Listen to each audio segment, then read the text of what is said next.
Southern County, San Bernardino, California. The National Weather Service in Las Vegas has issued a flash flood warning for southern San Bernardino County in Southern California until 6:45 p.m. PDT. At 3:43 p.m. PDT, Doppler radar indicated thunderstorms producing heavy rain across the warned area. Up to 1 inch of rain has fallen. Flash flooding is ongoing or expected to begin shortly. Hazard, life-threatening flash flooding. Thunderstorms producing flash flooding.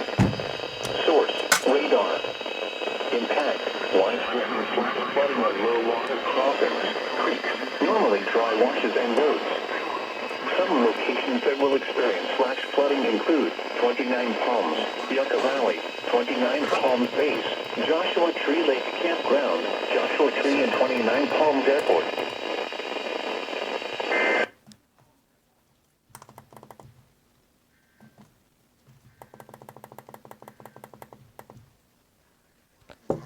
Yucca Valley.